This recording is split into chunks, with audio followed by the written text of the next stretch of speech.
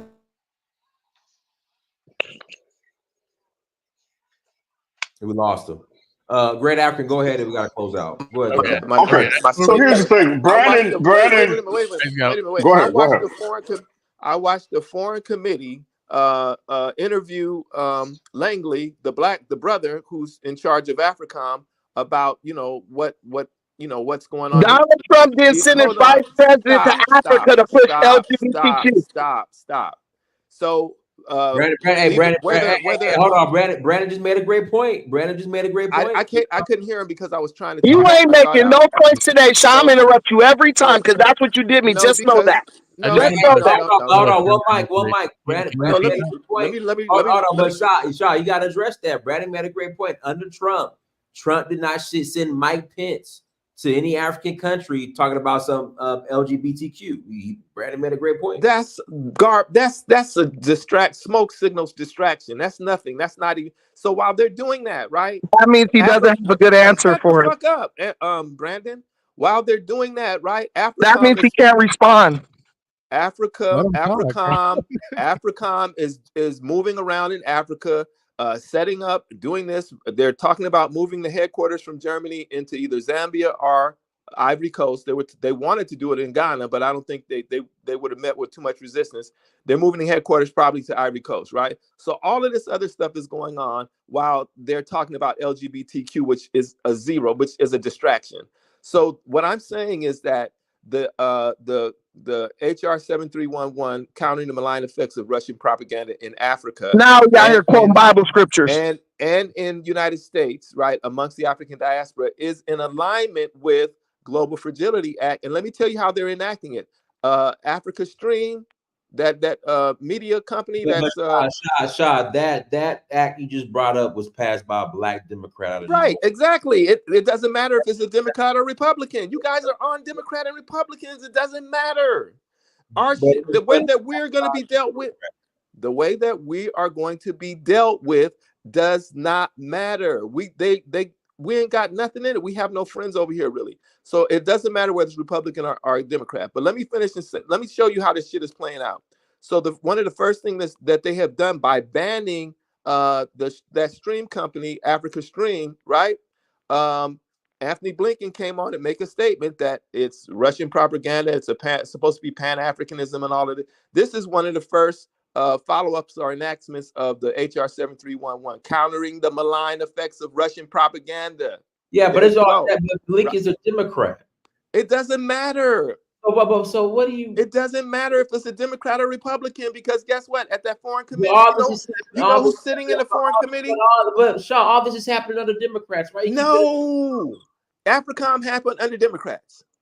AFRICOM's been there, but you brought up. Right. That's my point. You brought up your boy with the Russian malign. That's all. It doesn't. But that's what I'm telling you, my brother, is this. So nothing matters. Why are you up here? Whether Democrats or Republicans in office, their foreign policy does not change. And for you to sit up here and say Donald Trump is going to leave them alone sounds stupid. You're absolutely wrong. Leave them alone. You're absolutely wrong. What the fuck Donald are you Trump talking about? $18 billion. Let me finish my Donald point. Trump didn't give Iran $18 billion. That's the first sign of this enactment of that. Now here's the other one: Global Fragility Act. Right? That's another one. That what they're doing is they're preparing this corridor that's running from Lagos to Ivory Coast for their future benefits. I'm giving y'all some motherfucking game down the road, right? That corridor, what they're doing. That's where Global Fragility Act is made these agreements with Benin, with Ghana, with Ivory Coast, I believe Ivory Coast, I'm not sure, Mozambique, Haiti, Libya, and Papua New Guinea. Those are all the most fucked up places in the world. The most unstable places in the world is where they got the Global Fragility Act. This is part of their plan that is not going to change whether Democrats or Republicans are in office. And I'm saying to you, black people all over the place, that shit that's happening in the Sahel has got to, is also part of it, because they're also aligning their troops and shit up so that they can, this is some new shit they wasn't expecting was going to happen. So, but by them shifting and getting kicked out of Agadez with their drone thing, they're lining their whole shit up. And we're sitting in here playing political games about Republicans and Democrats and shit. You guys are missing the whole fucking boat. A lot of that is impacted by the U.S. ambassador, which is a member of NATO. But in terms of, I think, the current times, I think it's a matter of like civil rights, constitutional rights. What the fuck are you talking about? In terms of like reparations, right? Because you need to take a speaking class or something, or get informed or something. I don't know where you're going. You're off the boat. You're out of. You need to listen for a while. This is your first time in the space. You're probably your first time coming to the space and listening. You should listen in for a while and get a feel for the room, read the room, get some more information, because you need a lot more information. And I don't mean to downgrade you or to disrespect you in any way. I'm just saying you need to get more information. I'm not sure what you're talking about, but in terms of what's going on, this is the discussion, right? Is it not about reparations? Bro, read the room. I mean, yeah, you can switch the subject to that. You can go back to that, but even your information on that is like, you need to get into some other stuff and learn. I was trying to wind it back. I don't know how we kind of diverted to. All right, let go, Zone. You got a minute. Go ahead, Zone. All right. In terms of what we're looking at today, what I'm seeing is this line being drawn in terms of civil rights and constitutional rights, and I think there's a bit of a disconnect there that we don't realize exactly the time frames in which each party has primarily focused on those rights, right? So I think that there's this consensus that, because there's so much energy being drawn to one party, so much focus being drawn to one party, that I guess that means that, hey, this party is trying to sell us their pipe dream. I don't think that's the case, and I think it shows because of the course of policies that have been implemented throughout time with each party, and in the shift with parties. I think that each are important; they're equally important, but in terms of their messaging and their focus, I think that's definitely shifted, especially in the times between the 90s and the early 2000s. A very pivotal moment that we should look at. I don't think that.